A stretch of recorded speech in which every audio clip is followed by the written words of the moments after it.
What's up, Kings? I've got some bad news for you, and that is you're not that special.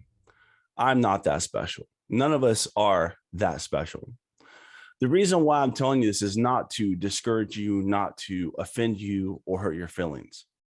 The reason why I'm telling you this is because this critical piece of information is absolutely essential for experiencing success in your life, especially when you're with interacting with the women in your life that you're dating.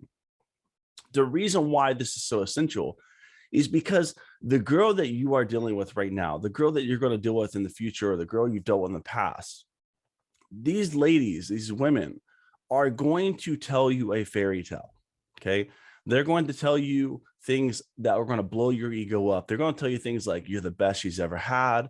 No one will ever compare. No one can ever compare. She'll never love another person as much as she loves you. She's going to tell you things like she's going to be with you forever. She's going to make commitments to you about a future that has not yet come.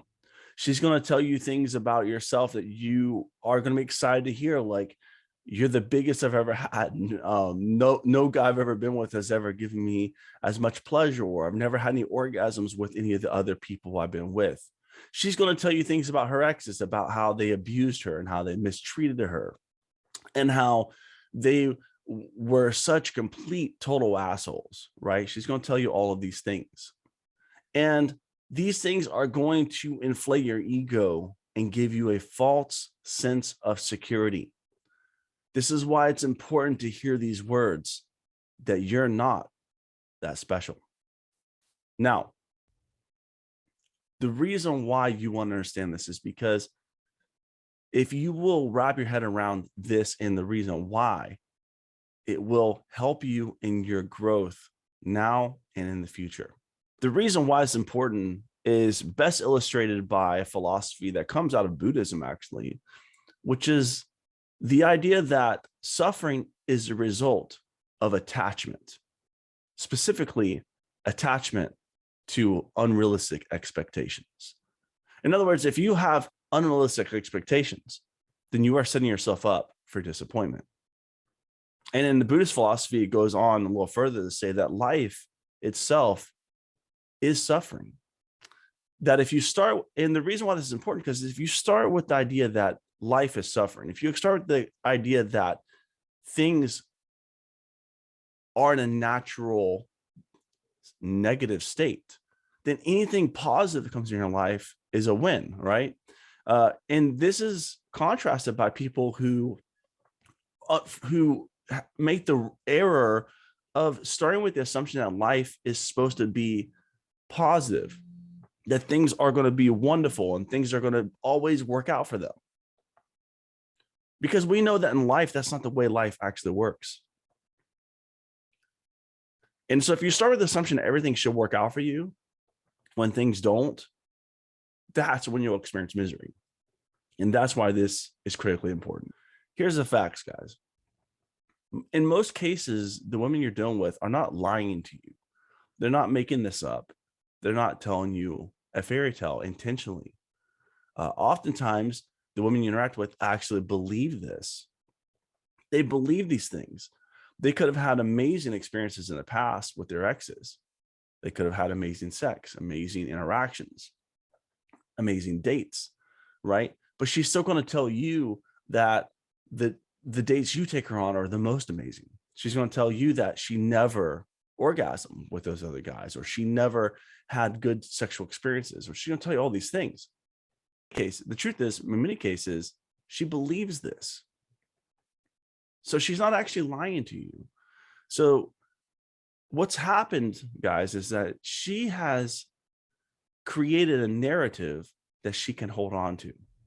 You have to remember, biologically speaking, women are biologically wired to want to lock down and secure the fittest male that she can to increase her chances of survival and the chances of survival of her offspring.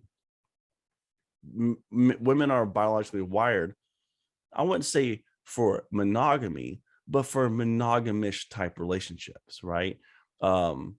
They're biologically wired to find the fittest male to reproduce with and produce offspring with. Well, in order to do that, she has to create a narrative in her head that you are indeed the fittest male that she has access to. She has to create that narrative for herself, because if she doesn't, her hypergamy will never let her feel fulfilled and happy in their relationship. So oftentimes what will happen is she'll say these things and she'll truly believe those things when she tells you. Remember, women are primarily driven by emotion. This is why when women speak about things, oftentimes they'll say things like, I feel this, I feel that. Men typically will say things like, I think, I believe, I know. Right? So you have to understand this, and you have to keep this in mind whenever you hear your girl blowing you up, telling you things that you want to hear, telling you things that make you feel good. And if you will keep these things in mind, it will help you think clearly and rationally about your relationship with this particular woman. You will realize that just like her boyfriends before her are now outcasts and lower value, this too will probably be your destiny. She will go on eventually to walk away from the relationship, and her next suitor, she'll have to create this narrative that he is the most valuable suitor that she can access as well, which means she will downgrade you, and all those things she said about you will go out the window. Remember, you are not her first, and you will not be her last, more than likely. I like the saying that Richard Cooper says from Entrepreneurs in Cars. A woman is never yours. It's just your turn. So proceed cautiously in the relationships you're in. Remember, the relationship is going to be temporary. What's going to be left is how you built yourself, how you built your finances, how you built your fitness. Those things will be left over after the relationship. And you need to ask yourself, what will your status be when she moves on and creates her next new narrative? This has been Of Kings and Queens. Please don't forget to like and subscribe.